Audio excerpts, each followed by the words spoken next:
नमस्कार दोस्तों, कैसे हैं आप लोग। आज मैं आपको बताने वाला हूँ गाय के बारे में। गाय को किस प्रकार की रोटी खिलानी चाहिए, क्योंकि हम जानते हैं कि हम कहते हैं वास्तु में आपके कुछ दोष है, तो मुख्य प्राणियों को खाना खिलाना है। सबसे पहले गौ माता को अगर आप हर पहली रोटी घर में जो बनती है वो गौ माता को खिलाते हैं, तो आपके कुंडली में के भी कुछ दोषों का निवारण होने में मदद मिलती है। तो ऐसे क्या उपाय है, ये हम देखने वाले हैं। दोस्तों, अगर आपने अभी तक चैनल सब्सक्राइब नहीं किया है तो कृपया इसको सब्सक्राइब कीजिएगा। हम जानते हैं कि हिंदू मान्यता के अनुसार जिस घर में गाय की सेवा की जाती है, उस घर में सदैव माँ लक्ष्मी की कृपा बनी रहती है। गाय को जो रोटी खिलाना है, उसके क्या फायदे होते हैं। शास्त्रों और पुराणों में गाय को बहुत पूजनीय स्थान दिया गया है। यही कारण है कि गौ माता को कहकर हम उनको पुकारते हैं। प्राणी जगत की गाय ही मात्र एक ऐसी पशु है जिसमें 33,000 देवी देवताओं का वास होता है। गाय का दूध जितना अधिक स्वास्थ्यवर्धक है, उतना शायद किसी पशु का दूध लाभदायक हो। इसके अतिरिक्त पंचगव्य का भी विशेष लाभ होता है। धार्मिक पूजा में पंचगव्य का प्रयोग किया जाता है। इतना ही नहीं, गोमूत्र और गोबर से विभिन्न प्रकार के नाशक भी बनाए जाते हैं। गाय को रोटी हम जो खिलाते हैं, उसका क्या धार्मिक कारण है, हम ये देखते हैं। सनातन धर्म में गाय को माँ लक्ष्मी का रूप भी माना गया है। इसलिए ऐसा कहा जाता है कि गाय की सेवा करने से घर परिवार सुखी संपन्न रहता है। हिंदू मान्यता के अनुसार जिस घर में गौ माता की निस्वार्थ सेवा होती है, उस घर में सदैव माँ लक्ष्मी की कृपा बनी रहती है। इतना ही नहीं, जिस घर में माँ गौ माता की सेवा होती है, वहां अचानक किसी प्रकार की विघ्न बाधाएं पनप नहीं पाती है। शहरी परिवेश के कारण गाय को पालना संभव तो नहीं होता है, लेकिन इससे जुड़ी कुछ मान्यताओं का पालन लोग अवश्य करते हैं। शास्त्रीय मान्यता के अनुसार शहरों में गाय को रोटी खिलाई जाती है, लेकिन आजकल गाय को रोटी खिलाने का प्रचलन बदल गया है।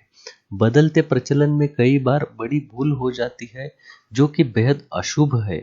गाय को रोटी खिलाते वक्त हमें किस चीज का ध्यान रखना चाहिए।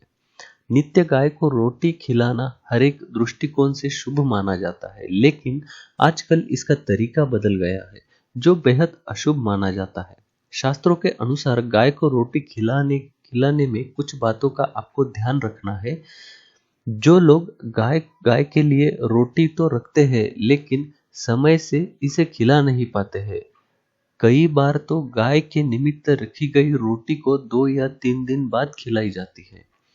गाय के लिए रखी गई रोटी को जब कुछ दोन के अंतरकाल में के बाद खिलाई जाती है, तो ऐसी स्थिति में घर में निगेटिव एनर्जी बढ़ती है।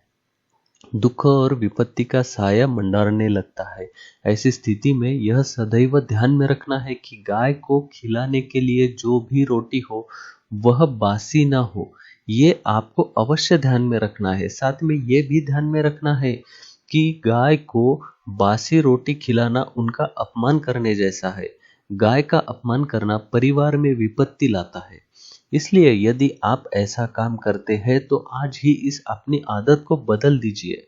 हिंदू शास्त्र के अनुसार गाय के अंदर हम जानते हैं कि सभी देवी देवताओं का वास होता है। अगर आप सुबह सुबह पहली रोटी गाय को खिलाते हैं, तो सभी देवताओं का आपको आशीर्वाद प्राप्त होता है।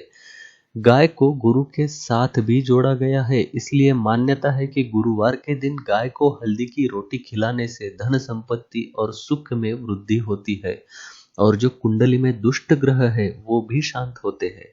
जो लोग मानसिक परेशानी में रहते हैं, वो गाय को मीठी रोटी खिलाए। ऐसा करने से शरीर में सकारात्मक ऊर्जा का प्रवाह होता है और शरीर से सभी नकारात्मक ऊर्जा समाप्त होने लगती है। अगर आपको लगता है कि सभी ग्रह खराब स्थिति में है, तो गाय को प्रतिदिन रोटी खिलानी चाहिए। ऐसा करने से आपको सभी ग्रहों के शुभ फल प्राप्त होने लगेंगे। अगर आपको कोई इच्छा काफी समय से पूरी नहीं हुई है तो प्रतिदिन गाय को रोटी खिलाएं। ऐसा करने से आपकी वह इच्छा जल्द ही पूर्ण होने में आपको मदद मिलेगी। दोस्तों, ये कुछ चीजें हैं गाय के बारे में। और आपको ये ध्यान में रखना है कि हम जानते हैं गौ माता के मुख में, गौ माता के पेट में, उनके पूंछ में सभी देवताओं का वास होता है।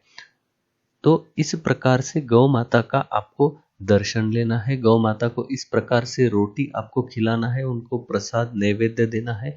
ये बहुत जरूरी है, ध्यान में रखना। दोस्तों, अगर आपने चैनल को अभी तक सब्सक्राइब नहीं किया है तो कृपया इसको सब्सक्राइब कीजिएगा। धन्यवाद।